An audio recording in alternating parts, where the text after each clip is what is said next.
20 años de aquel atentado que todos de alguna u otra manera vivimos, el que pasó el 11 de septiembre, donde, bueno, lamentablemente hubo 5 argentinos muertos. Las familias, por ejemplo, de Pedro, Sergio, Guillermo, entre otros, son los que estuvieron, los que después, bueno, tuvieron que construir su vida a partir de aquellas pérdidas. Pero en línea está con nosotros Alejandra Schiappa. Ella fue rescatista en aquel famoso 11 de septiembre, donde, bueno, hace pocos días se celebraron diferentes motivos de conmemoración, para ser correctos, no motivos de conmemoración, sino que también de recuerdo de aquel momento, donde, bueno, hubo diferentes homenajes en varios puntos del mundo, principalmente en aquel país. Alejandra, ¿qué tal? Buenos días. ¿Cómo estás? De este lado, Agustín y Pablo, un placer. Hola, ¿cómo están, chicos? Muy bien, muy ¿Todo bien. bien? Bien. Alejandra, ¿dónde estás vos en este momento? Yo estoy en Buenos Aires, En la ciudad de Buenos Aires. ¿Y en aquel momento? Viví en Nueva York. Uh-huh. Yo estaba estudiando, me había ido en 1999 y estaba haciendo un postdoctorado de genética en la Universidad de Columbia, era mi casa. Y bueno, siempre digo, ¿no?, que era un día común como cualquier otro, que cambió la historia del mundo y también mi historia, ¿no? Claro. A veces nos pasa eso, de estar en una situación que bueno, que es impensada, es increíble, y uno está ahí, y bueno, que decidir qué hacer, creo que es algo que todos tenemos ese poder, aunque no sepamos cómo, ¿no? Uh-huh. Si nos encomendamos a eso, bueno, después claro. aparece el cómo en el camino. Sí. Alejandra, aparecieron después muchos documentales, muchos videos.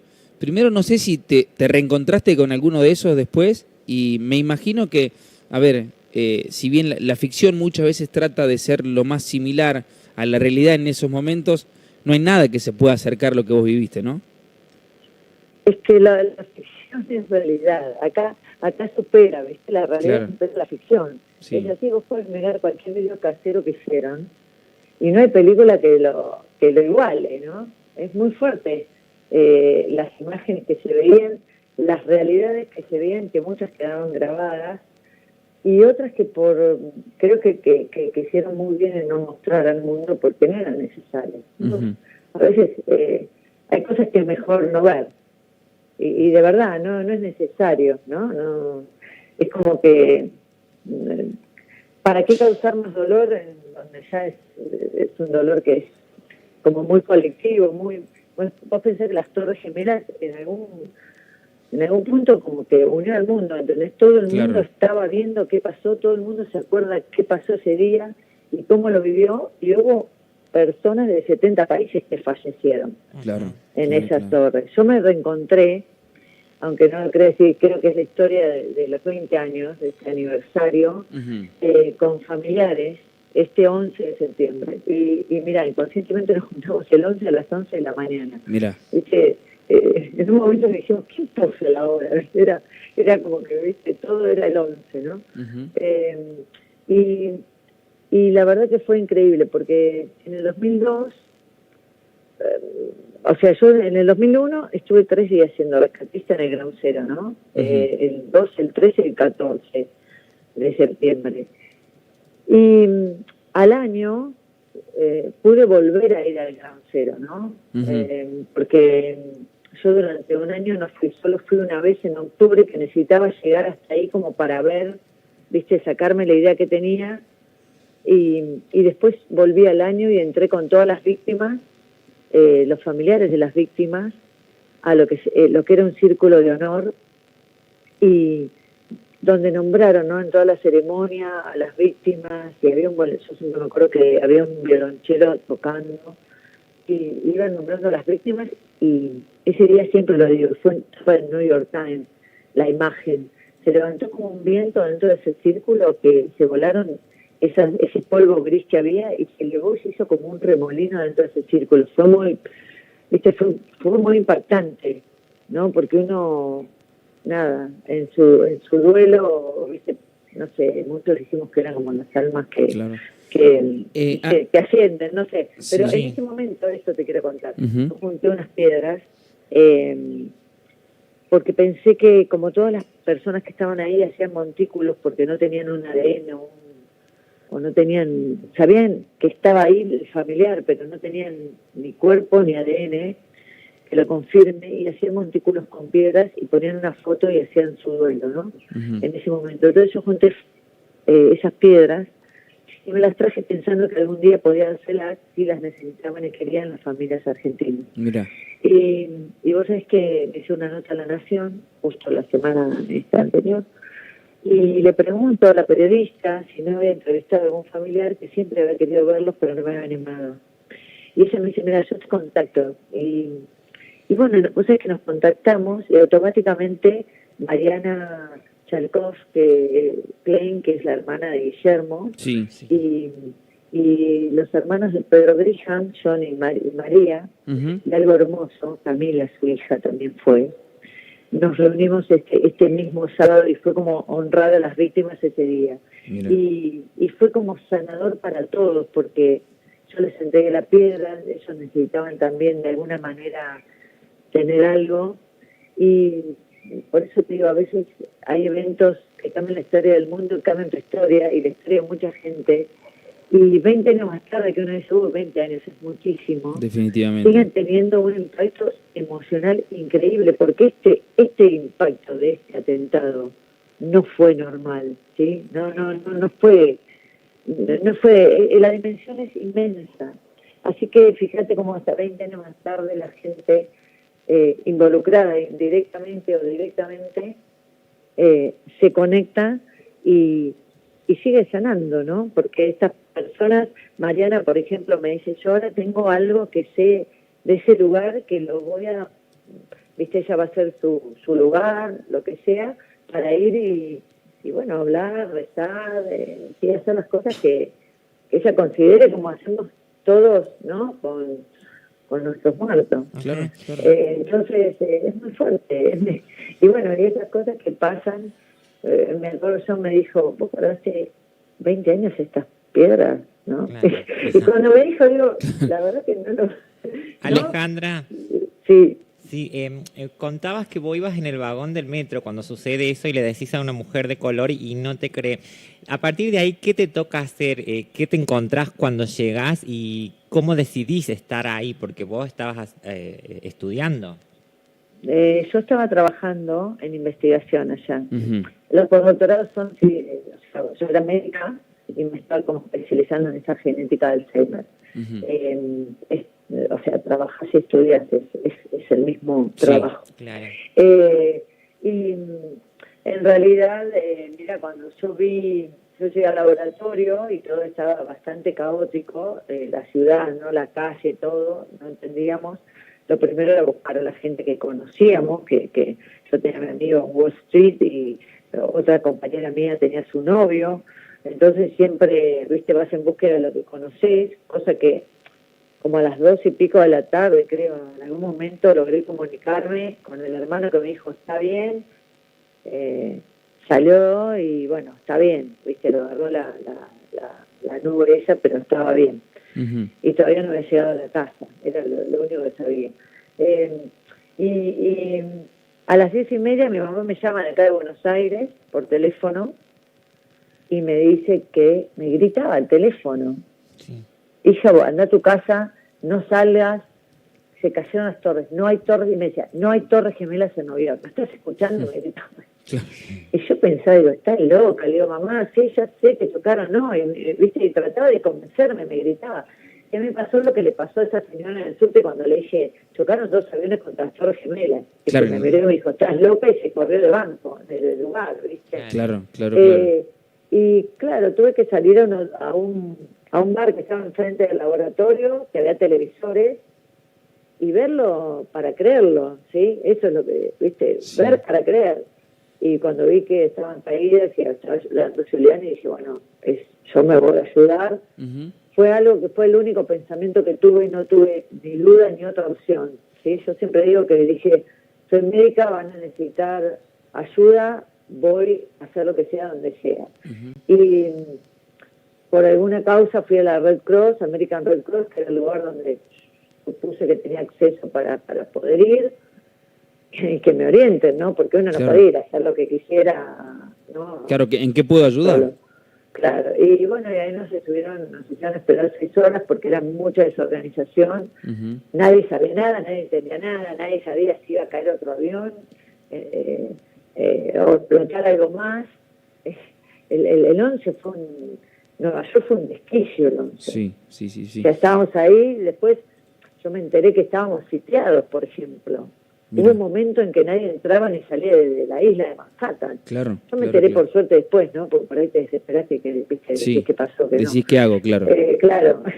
Y yo bueno, así que me alisté y al otro día temprano, como a las 6 de la mañana, nos mandaron para el Cipri, de un lugar cercano a las Torres, y de ahí a las Torres entramos en un colectivo que nos llevaron y entramos a Stevenson School. Ujú. Y bueno, ahí estuve los 3 días. Alejandra, y en esos 3 días, cuando vos llegaste, porque a ver, más allá de la desesperación, de la nube de humo que se pudo ver, después aparecieron imágenes, documentales, a ver, ha sido una situación difícil porque nadie está preparado para este tipo de cosas, No. es la realidad, porque nadie está preparado o nadie se prepara para esto. Cuando vos llegás allí, y esos 3 días, ¿cómo fueron esos 3 días? ¿Fueron 3 días de trabajo insaciable? ¿Fueron 3 días de turnos? ¿Cómo fue tu labor ahí en esos 3 días? Y me imagino que te has encontrado con cosas, situaciones que van a quedar para siempre en vos. Sí, por supuesto. Mirá, yo siempre decía que no tenía dimensión del tiempo, ¿no? Yo ahí perdí la dimensión del tiempo, los días, ¿no? Como que no. Yo, viste, salí, el día que estuve todo el día, me acuerdo que salí como a la tardecita para también avisar que estaba ahí, porque no tenía que saber dónde estaba. O sea, se me acabó la batería del celular. Claro. O sea, te digo cosas muy básicas, ¿no? Que uno no pensaba, pero imagínate, después yo lo hablaba con mi mamá, y bueno, ella te quería matar, ¿viste? Porque uno, es como que te metes en una burbuja y el mundo desaparece, ¿no? Y el mundo está pendiente de lo que está pasando en esa burbuja, entonces era complejo todo. Yo lo único que te puedo decir es que era todo como un continuo, ¿entendés? Es como que te ibas moviendo constantemente de un lugar a otro dentro de lo que estábamos en Stevenson School. Uno se tenía que adaptar y ser flexible a todo lo que iba pasando. Si se necesitaba, había problemas respiratorios, y de golpe venían 5 personas con algún problema respiratorio y los que estaban ahí no daban abasto, viste quién puede ayudar y ayudabas y preguntabas qué hay que hacer. Bueno, no sé, sostener esto, hacer esto, el otro, ¿no? Tenías indicaciones médicas de médicos por ahí que eran especialistas en eso. Sí. Yo estaba haciendo investigación genética, ¿entendés? Sí, había hecho guardias, tenía toda idea de parasitología, de ciertas cosas, pero no era un paramédico, ¿entendés? Claro. Entonces, igualmente, acá no era todo emergencia. Esas emergencias crueles fueron el primero y salían todas derivadas a hospitales. Imagínate que hubo más como 25.000 heridos, ¿no? Claro. Era mucho. Y nosotros hacíamos eso, después estuvimos recorriendo, entre los escombros, porque es el área del granjero, ibas pasando por diferentes etapas. Hacías primeros auxilios, hice contenciones psicológicas de rescatistas que, bueno, cuando removían escombros y se encontraban con ciertas situaciones no podían superar, entonces los escuchábamos y los sacábamos del granjero para evitarle un postraumático peor del que iban a tener, ¿sí? Porque eran choqueantes muchas imágenes y muchas situaciones.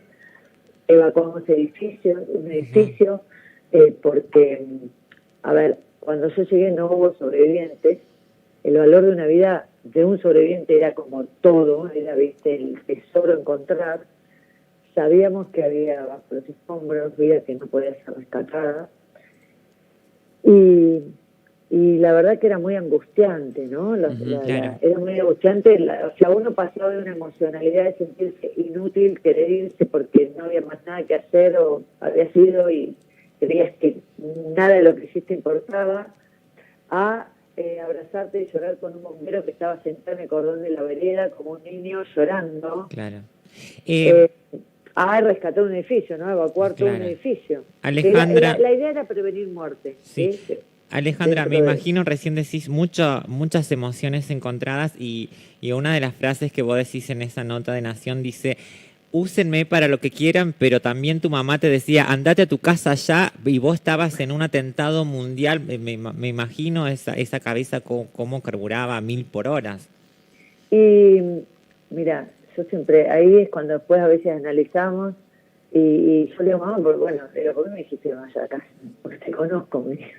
¿Viste? O sea, claro. ¿viste porque te conozco y la desesperación, o sea, escuchaba la desesperación de tener un hijo en una ciudad donde nos decían no sabemos si aparte de eso se escuchaban las noticias. Claro, y lo que llega por ahí, viste, no es lo que realmente sucede, sino que porque los que vivimos de las noticias es que muchas veces sabemos que el sensacionalismo vende, entonces lo que vendemos es sensacionalismo y por allí o nos llega o el trascendido, claro, o el trascendido o el de y yo era muy chico, pero recuerdo de ver las noticias y que era vos veías eso y parecía algo mucho más de lo que era. Sí, es que yo te soy sincera, la dimensión de lo que fueron las torres, yo creo que solo la interpreta la gente que vio las torres. Yo tuve ese privilegio, no hablo de mí, pero te digo, ¿no? La gente que conoció las torres, el tamaño de las torres, lo que representaban y cómo se sentían, el aire entre las torres. Yo me subía al piso 106, iba a bailar todos los miércoles porque nuestro grupo de estudio, que era de Ale, perdón, ¿piso cuánto? 106. 106. Claro, increíble. 106, 107 era el Windows of the World, es un restaurante súper famoso. El otro día hablaba su dueño que ese día no estaba ahí porque fue a hacer una reunión de negocios a un lugar, ponele que estaba a 10 cuadras. ¿Sí? Entonces, cuando vos estuviste ahí arriba y después estuviste parada sobre sus escombros, ves la dimensión de la tragedia. Vos pensás que en 1 hora y media murieron casi 3.000 personas, ¿no? Entre aviones y más todo lo que pasó en los otros lados, más las torres. En 1 hora y media desapareció algo que se construyó durante, no sé, 10, 15 años. ¿Sí? Y que lo que representaban esas torres para el mundo, no solo para Estados Unidos, la dimensión es, tardás años en darte cuenta. ¿Entendés? Entonces, el que lo mira de afuera, a mí, por ejemplo, nosotros estábamos ahí, en un momento, no sé de dónde, ¿viste? Como vos decís, sensacionalismo, rumores, alguien empieza a decir que no sabían si esos aviones no traían bacterias de retina, ¿no? Claro. Imagínate hoy, ¿no? En esta pandemia. Sí. Entonces yo miré y dije, a ver, están midiendo asbesto, venían asbesto y daban concentraciones tóxicas del lugar donde estábamos. Entonces abrían las ventanas, abran todo, que ventile, porque estábamos cerrados en esa, como, sí, para la atención de una escuela, para la atención, cerrar, para que no se meta el polvo, y tenías concentraciones altas de monóxido, asbesto, de todo, ¿entendés? Tenías que abrir. Vos mirabas y decías, era hacerte la señal de la cruz y rogar, decir, bueno, si hay bacterias asesinas que preventemos algo. No puedo, o sea, yo lo que hacía era bloquear información, digo, no puedo estar pensando eso. No, en esto, claro. Porque no puedo estar acá, ¿viste? Bueno, entonces, pero todo eso pasaba ahí. De hecho, estabas ahí y explotaba algo, se caía un edificio, la cara de un edificio, se desmoronaba algo. O sea, era una locura, pero el foco en salvar vidas era como no te hacía ver que vos, que te creías de algún lugar, viste, todo poderoso, como que no te iba a pasar nada, ¿sí? No veías el riesgo. El riesgo te cae después cuando mirás dónde transitaste, dónde estuviste, cuando empezás a acordarte, vos decís, yo estoy loca. O sea, wow, ¿sí? ¿Por qué sacábamos a la gente de los edificios? Lo menos te decían, si te prende fuego ese edificio, las escaleras llegan hasta el piso 5. No tenemos, o sea, claro, ¿cómo? Sí. De bombero. O sea, no llegamos hasta ahí con una cosa, con el, ¿cómo se llama? Ahí no sale el track de los bomberos. Bueno, el camioncito de bomberos. ¿Sí? No llegamos hasta ese edificio. La escalera, si llega hasta el piso 5, 6, por ahí. Y nada más, claro. Alejandra, mueren adentro. Era así, sí. Esto te lo tengo que preguntar porque después, inclusive durante y al poquito tiempo, aparecieron muchos mitos. Entre ellos, por ejemplo, uno de los mitos que más creció en los últimos tiempos, se habla de en ese momento de la presidencia de Estados Unidos, una especie de auto-boicot para tener una excusa para después a atacar a Israel, entre otros que tejieron. Uno de los mitos decía de que, bueno, sí, que impactan los aviones, pero que en el momento del impacto, segundos más, segundos después, explota una bomba debajo de las Torres Gemelas que hace que de la forma en la que caen las torres y demás. Sí. Inclusive hay algunos videos que amparan o avalan esta teoría. Vos que estuviste cerca allí, por ahí entrar en detalles es muy difícil por la nube de humo y demás. ¿Alguna de estas teorías, que para algunos pueden ser descabelladas y para otros totalmente certeras, puede llegar a ser cierto o no? Mira, para mí la única certeza que yo tengo es que, a ver, ¿cómo decir esto sin que suene mal? Yo creo Sí. que el común de los mundanos no nos vamos a enterar nunca. Claro, ¿Sí? claro. Cualquiera de las dos versiones. Sí. Yo elijo creer la del atentado porque es lo que vos viste o viviste. Porque es lo que vivimos. Todo lo demás son teorías conspirativas y si pasan o no. La verdad que nunca nos vamos a enterar. Y la realidad es que para mí no cambia nada. Para mi vida, no para mi historia, no cambia nada. Porque ese hecho, todas esas muertes, esas vidas, todo lo que hubo ahí, que eran a civiles, ¿ok? Claro. Eran a civiles de 70 países. Gente que estaba trabajando en un edificio que representaba algo, ese edificio. ¿Sí? Entonces, el atentado no solo fue hacia la economía de ese país, sino que no les importó las personas que iban a... ¿sí? No les importó las personas de los aviones. Vos pensás que es la seguridad... Si hay algo que tenía Estados Unidos, era que vos vivías seguro. Y es hermoso vivir seguro. Sin duda. ¿Sí? La policía te protege. Después te muestran... A ver, siempre muestran las excepciones, ¿no? Sí. Pero el 90% de lo que pasa en la vida cotidiana estadounidense es que la policía te protege. Y lo hace bien. Y que lo hace bien. Y que lo hace bien, y que vivís seguro. La sensación de seguridad en Nueva York, después que Giuliani puso tolerancia cero, y te lo contaban los mismos neoyorquinos, era excelente. Yo viví en ese New York, hasta las torres, claro. Era soñado, ¿sí? Muchos años antes fue un desastre que a las 6 de la tarde mejor es que te metas adentro porque o te robaban o viste tenías un montón de delitos. Claro. Y pusieron reglas y bueno. Y las hicieron cumplir, las hicieron cumplir. No, las hicieron cumplir y lo veías en la calle, ¿eh? Claro. O sea, y aparecían policías, yo no sé, yo a veces miraba y digo, ¿dónde salieron estos tipos? ¿Viste? Debajo ¿dónde están? Claro. Sí. Esa parte era buenísima. Vos ponías una carta en un correo en el buzón de la esquina y ponías un cheque para pagarme alquiler y a los 2 días estaba depositado.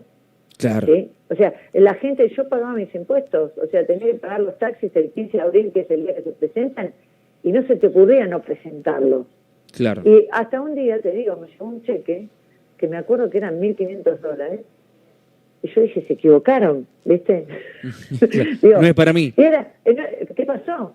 Y era porque me habían devuelto impuestos, porque habían recaudado de más, y me correspondía que me devuelvan impuestos. O sea, imagínense que era una ficción. Vos que querés ficción, era, claro. Yo dije, sí. Lo voy a guardar porque seguro que lo tengo que devolver, digo, debe ser un error. Claro, esta es la ficción que me gusta. Claro, y finalmente pregunté todo y me dijeron, no, le corresponde por su trabajo, su tiempo, lo que gastó, el crédito, bueno, no sé. Claro, maravilloso. Digo, wow. Maravilloso. ¿Sí? El verdadero primer mundo es la realidad. Entonces, cuando es un primer mundo, negar ese primer mundo o querer defenestrarlo, la verdad que no está en mí, yo te digo, soy sincera, mi ciudad en el mundo para mí es New York y Tandil. Son las dos ciudades donde nací y New York, ¿no? Son como los lugares donde me siento de ahí y también amo la cultura americana, al americano, sí, que no son las políticas americanas también.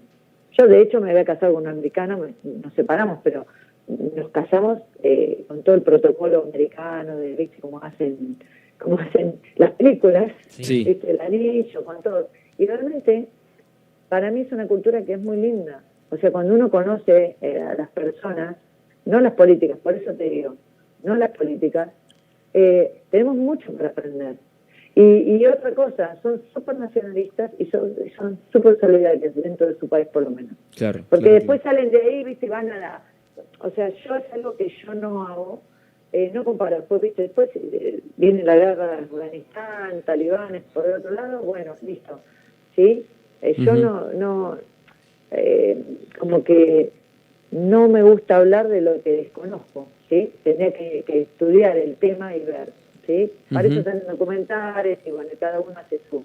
Pero lo que te puedo decir es que fue un atentado a la vida de ciudadanos de todo el mundo en la ciudad de Nueva York. Claro. ¿Sí? Y eso es para mí la realidad. Nunca mezclé. Sí, sí, sí, Lo miré de un lado humanitario. Se entiende el ¿Está bien? concepto. Sí, sí, sí, en absoluto. Creo fehacientemente, Sí.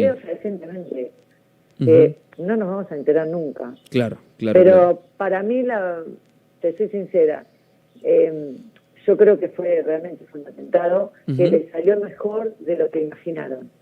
O sea, creo que querían causar un gran daño y de golpe le salió perfecto. Claro, claro, claro. Porque si no se hubieran caído las torres, hubiera sido terrible igual, Sí. la reparación de eso. No, por supuesto. Tirar, o sea, bueno. Por supuesto. Así que Ale, bueno, sí. primero que todo queremos agradecerte por este tiempo. Ha sido un verdadero gustazo charlar con nosotros, charlar con vos, compartir este momento. La verdad que le hemos pasado muy, muy bien, charlar entre nosotros acá, un rato que nos cuentes tu historia. Y bueno, primero, felicitaciones por ese gran laburo, por lo de las piedras. La verdad que lo que vos has hecho, porque es un parte también de que los familiares puedan encontrarse con parte de ese momento, ¿no? De decir, bueno, de cerrar ese círculo, me imagino, yo me lo imagino así, ¿no? De, bueno, mis hijos, mis parientes, los que perdieron la vida ahí, esta es una parte de lo que tengo de ellos ahí, ¿no? Claro. Así que eso ha sido un acto muy valioso. Muchas gracias. Y más, yo te digo algo que valoro mucho y de la familia, porque, ¿sabes qué? Que vi... la gente es como que se queda con curiosidad, la gente, digo, Camila, por ejemplo, que es la hija de Pedro, bueno, ella todo, cada uno lo sufrió de diferentes lugares, ¿no? Es muy privada, pero ella dijo, yo ahora empecé a sentir la necesidad de saber quién era mi papá, cómo era mi papá. Claro. Cosas por ejemplo, nunca pudieron ir, los otros dos hermanos iban a ir ahora y le suspendieron por el COVID un vuelo. Imagínate, o sea, y el otro no pudo, o sea, fíjate lo que es el mundo, ¿no? O el momento, lo que te toca. Y no pudieron ir. Y yo me quería ir, era mi sueño quiero estar allá porque quiero hacer una conmemoración, quiero sentir, ¿viste? Y bueno, tampoco me pude ir. Y terminamos juntándonos en San Isidro, no, al aire libre, en un bar. Barcito, sí. Y fue ese el mejor lugar donde podía estar el 11 de septiembre. Y escuchar y ver, mira, te cuento una micro anécdota para que te des cuenta del impacto de las cosas. Camila, la hija de Pedro Grisham, estábamos hablando algo y John, el hermano, dice algo de no sé qué, de Police, ¿no? Entonces la hija dice, ¿que papá le gustaba de Police? Sí, dice ella. Le dice el hermano, sí. Y ella se le transforma la cara y dice, yo amo de Police, y fue el primer recital que fui a ver. Mira. Enloquecida. Y nunca supe que mi papá era su banda favorita. Claro. ¿No? O sea, imagínate en ese inconsciente que habrá escuchado de Police desde que ella a los 9 años falleció su papá. Sí, y le quedó. Sí. En el inconsciente ha escuchado de Police desde que nació, capaz, ¿entendés? Imagínate tu vida con el que te gusta, con tu banda favorita. Claro. Entonces, imagínate el impacto de nuestros ancestros, ¿no? De los progenitores en nuestra vida inconsciente, inclusive. Entonces, fue sanador, por eso te digo, es sanador. Qué bueno. Y me alegro que haya sucedido de la manera en que sucedió, porque todo, y esto es un aprendizaje, ¿no? Todo Sin duda. pasa en el momento que tiene que pasar, a la hora, el lugar y con las personas que tienen que ser. Ni un segundo antes ni uno después. Ale, gracias. Muchas gracias. Hasta la próxima. Gracias. Chao, chao. Un placer. Gusto. Alejandra Adiós. Schiappa charlando con nosotros.